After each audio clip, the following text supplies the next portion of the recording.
इमारत के नीचे कुछ दुकानें भी थीं और वो भी उस वक्त खुली हुई थी जब ये हादसा रोनुमा हुआ है। इमारत में काफी बड़ी तादाद में वहां के इलाका मकीनों का ये बताना है कि लोग भी आबाद थे, रिहायश पजीर थे।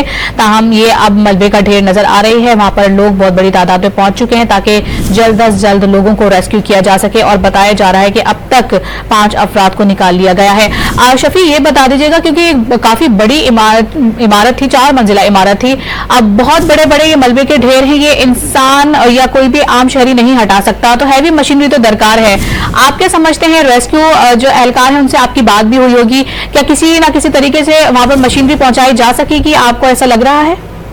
हाँ जी बिल्कुल। इससे कबल भी जो यहाँ पर बगदादी के इलाके में भी और बिहार कॉलोनी में अगर तक भी इसी तरह का वाकयात हुए थे।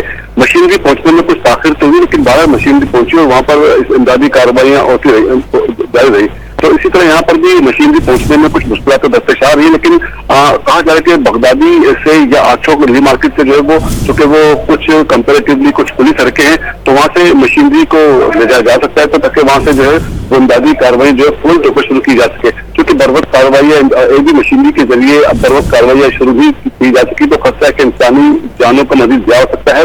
लेकिन तमाम लोग अपनी मत आपके दे जो मलबों को हटाने में मसरूफ दिखाई दे रहे हैं। कुछ लोगों को निकाल लिया गया है और कहा जाए तकरीबन 5 अफराद को निकाल लिया गया। उनसे जब इससे बात हुई तो उनका कहना है कि नीचे और भी लोग बच सकते हैं। कुछ फैमिली तो पहले ही छोड़ चुके थे, चूंकि बारिशों के दौरान भी इसमें दरारें पड़ना शुरू हो चुकी थी और काफी खस्ता हाल इमारत थी। और इसी तरह जो तकरीबन जिन इमारतों को तकरीबन 10 से 15 साल भी हो गए, तो उन इमारतों में भी दरारें पड़ना शुरू हो चुकी हैं। और इससे साफ ज़ाहिर होता है कि जो कंस्ट्रक्शन जारी हो रही है वो बिल्कुल गैर माली कंस्ट्रक्शन हो रही है और ये तमाम जो है वो मुतल्लिका इदारों के सामने हो रहा है। क्योंकि मुतल्लिका इदारों की जानिब से बस आके कंस्ट्रक्शन के दौरान इलाका मकीन कहते हैं कि बिल्डर से साजबाज करके उन्हें छूट दी जाती है और बड़ी तेजी से इमारतें बन जाती है। इस तरह के हादसा रोनुमा होते हैं। और इससे कबल भी लियारी के इसी इलाके में यानी कि बिहार कॉलोनी बगदादी में भी इस तरह के वाकयात लेन में पहले भी रोनुमा हो चुके हैं, लेकिन कोई ठोस कार्रवाई किसी जिम्मेदार के खिलाफ नहीं हो सकी है। हालांकि इन इमारत ये पुरानी इमारतें भी नहीं होती, बाजू का सिर्फ 10 से 15 साल के दरमियान तामीर होने वाली इमारतें होती है, उनमें इनकी हालत है। लेकिन अब जो मौजूदा इमारतें बन रही है उनकी हालत इससे भी ज्यादा बुरी है, लेकिन लोग मजबूर हैं, खरीद रहे और वहाँ पर रह रहे और उसके बाद इस तरह के हादसा रोनुमा होते हैं। और इस वक्त की इमदादी कार्रवाई जारी है, लेकिन अब तक अपनी तौर पर नहीं कहा जा सकता कि कितने लोग अंदर जो है फंसे थे। अच्छा शफी, हम देखते हैं कि इस तरह की जो इमारतें होती हैं उनको जल्द से जल्द तामीर करने के लिए नाकिस मटेरियल का भी इस्तेमाल किया जाता है, लेकिन कोई कार्रवाई नहीं की जाती, इनके मुताबिक कोई चेक एंड बैलेंस नहीं है। तो इस हवाले से आप क्या बताएंगे कि किस तरह से इस चीज की रोकथाम के लिए कुछ ना कुछ इकदाम किए जा सकते हैं, क्योंकि ये तो हादसा इंसानी जानों के लिए दुश्मन बन चुके हैं? हाँ जी बिल्कुल। अब जैसे ये इमारत गिरी है, वक्ती तौर पर जो है हम देखेंगे कि शायद SBCA के लोग या फिर हुकूमत की जानिब से कुछ बड़े बड़े ऐलान हो गए और कार्रवाइयों के दावे किए जाएंगे, लेकिन इसके बाद अमली तौर पर कुछ नहीं होता, बल्कि सिर्फ कहा जाता है कि सिर्फ जो रिश्वत के जो रेट है वो बढ़ जाते हैं और ये काम उसी तरह जो है वो जारी रहता है। और इसी तरह जो खास तौर पर जो वहाँ के इलाका मकीन है उनका ये दावा है, उनका ये इल्जाम है, उनका ये कहना है कि SBCA के लोग बिल्कुल बाकायदा वहाँ पर मौजूद होते हैं, वहाँ पर उनका सर्वे भी होता है, वो आते भी हैं। कुछ इस तरह की इमारतों के खिलाफ वक्ती तौर पर उनकी कार्रवाइयाँ भी होती है, लेकिन वो सिर्फ दिखावे की कार्रवाई होती है। बाद में जिन इमारतों के बालाई हिस्से को सिर्फ दिखावे के लिए मामूली पुलिस तोड़फोड़ की जाती है, लेकिन बाद में दोबारा वो इमारतें जो है वो तामीर हो जाती है, वहाँ पर रिहायश भी हो जाती है, वो तमाम फ्लैट बिक भी जाते हैं उन्हीं इदारों के बिल्कुल सामने।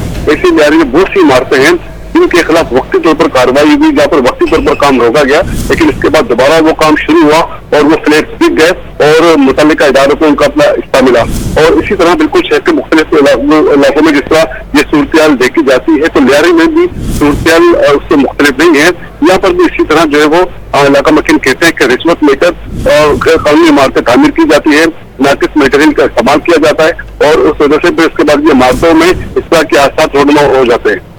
अच्छा शफी, SBCA का कोई सर्वे भी नहीं होता और उनके मातहत दीगर इदारे जो हैं कोई चेक एंड बैलेंस भी नहीं रखते, ये कितने बड़े प्लॉट पर ये इमारत कायम थी, इस हवाले से क्या बताएंगे आप? क्योंकि हम देख रहे हैं कि बहुत छोटे छोटे प्लॉट्स पे 3-3 मंजिला इमारतें जो है वो तामीर कर दी जाती हैं और जिसकी वजह से इस तरह के हादसा होते रहते हैं। हाँ जी बिल्कुल। कई तो ऐसे भी इमारतें तामीर की जाती है जो कि 50 से 60 गज की जमीन पर जो वो 3-3, 4-4, 5-5 मंजिला इमारतें खड़ी की जाती है, जो कि बिल्कुल इनलीगल होती है। नॉन कमर्शियल एरियाज में भी इसी तरह की बड़ी बड़ी इमारतें कायम की जाती है, गली में इमारतें तामीर की जाती है जहाँ पर बड़ी मुश्किल से एक छोटी गाड़ी भी नहीं गुजर सकती, लेकिन वहाँ पर भी जो है बड़ी इमारतें तामीर की जाती है। तकरीबन 60 गज के प्लाट में, 70 गज के प्लाट में भी इस तरह की 4-5 मंजिलें इमारतें तामीर की जाती है और ये सब कुछ बिल्कुल शहर के वस्त में हो रहा है। लियारी चूंकि शहर में किसी मसाफात या गाँव देहात में वाकई नहीं है, लियारी बिल्कुल शहर के वस्त में है और यहाँ पर तमाम इदारे भी एग्जिस्ट करते हैं, तमाम इदारे भी मौजूद है, वक्ती तौर पर कार्रवाई भी की जाती है। पालाई इमारतों के सिर्फ जो ऊपर की सिर्फ चंद एक दीवारों को तोड़ के जो है वो कोई बिल्डर के साथ SPCA वाले साजबात करके दोबारा इन्हें इमारतें तामीर करने की छूट देते हैं, उसके बाद भी इमारतें तामीर होती है और इस तरह के वाकयात रोनुमा होते हैं। तो ये भी बिल्कुल इसकी ही एक मिसाल है और बिल्कुल इसी तरह ये भी एक जो पुरानी इमारत के तर्ज पर जो है उस पर भी एक जो क्रैक पड़ना शुरू हो गए थे, उसके बाद बारिशों के दौरान भी जो है वो बिल्कुल वाजे तक ये इमारत किसी भी वक्त गिर सकती है। कुछ लोग तोड़ के चले गए, कुछ लोग उसमें रैश पजीर भी थे, लेकिन उसके बाद ये वाकया हुआ। लेकिन ये कोई पहला वाकया नहीं है, इससे पहले भी हमारे साथ ही रहेगा। ये कोई पहला वाकया नहीं, इस तरह के हादसात अक्सर हम देखते हैं कि होते रहते हैं। कुछ नाकिस मटेरियल का इस्तेमाल भी होता है और दूसरा ये कि एक छोटे छोटे प्लॉट्स पे इतनी बड़ी बड़ी बुलंदोबाला जो तामीरात की जाती हैं बिल्डिंग्स, उनमें भी ये हादसात रोनुमा होते हैं। और चूंकि अब ये मौसम ऐसा है कि इमारतों में दरारें वगैरह भी आ जाती हैं और उसके बाद जो है इमारतों के मुनहदिम होने के खतरात बढ़ जाते हैं।